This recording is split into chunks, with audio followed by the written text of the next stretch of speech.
আজি ভিডিঅ'টো ৰাতিপুৱাৰ পৰাই আৰম্ভ কৰিছোঁ যিহেতু মন্দিৰ যাম সেইকাৰণে বেগত কলপাতসমূহ ভৰাই ল'লোঁ।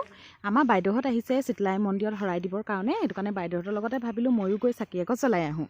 হেল্ল' বন্ধু বান্ধৱীসকল, মই কিতালীয়া অনামিকা ব্লগৰ আন এটা ভিডিঅ'লৈ আপোনালোক সকলোকে পুনৰবাৰ স্বাগতম জনাইছোঁ। আশা কৰোঁ আপোনালোকে ভিডিঅ'টো চাই ভাল পাব। বলকীয়া যাবলৈ ওলাইছোঁ। যিহেতু আমাৰ ঘৰত ফুল এতিয়া ফুলি থকা নাই, সেইবাবে ওচৰৰে দদাই এজনৰ ঘৰৰ পৰা ফুল দুপাহমান লওঁকৈ ভাবিলোঁ। দেখিছোঁ ফুলজোপা বহুত ওপৰত আছে, তাকে দদাই অলপ সহায় কৰি দিলে। তাৰ পৰাই ফুল দুপাহমান লৈ মন্দিৰলৈ বুলি ওলাই আহিলোঁ। এয়া গৈ আছোঁ মন্দিৰত, আপোনালোকক দেখাই আছোঁ আগত গৈ পিনি। এইখন আমাৰ ডেইলি মাৰ্কেট বজাৰ হয়। ইয়াত আমি স্কুল আহিলে প্ৰায়ভাগ ইয়াৰ পৰাই চব্জি বজাৰ কৰোঁ।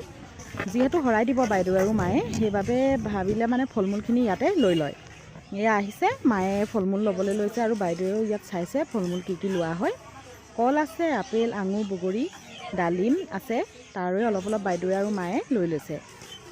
যিহেতু শৰাইত অৰিহণা দিব লাগিব, সেইকাৰণে বাইদেৱে মোক ক'লে যে 10 টকা পইচা এটা খুচুৰা কৰি আনা। সেই ওচৰৰে দোকানখনলৈ গৈ মই তাৰ পৰা 10 টকা পইচা খুচুৰা কৰি আনিলোঁ আৰু ব'লক আপোনালোকক মন্দিৰত গৈ মই দেখাই আছোঁ।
চাকি জ্বলালোঁ। চাকি জ্বলোৱা টাইমত ভিডিঅ' বনাব নোৱাৰিলোঁ ছোৱালীজনীৰ কাৰণে, সেইকাৰণে ভাবিলোঁ ফটো একপিকে দিওঁ। এয়া শৰাই ল'লোঁ।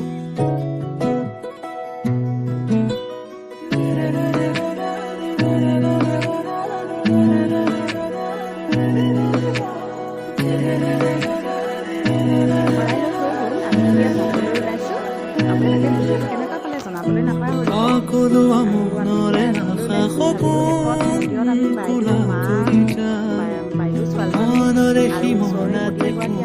আমি একেলগে ফটো মাৰিছিলোঁ, চেষ্টা কৰিলোঁ।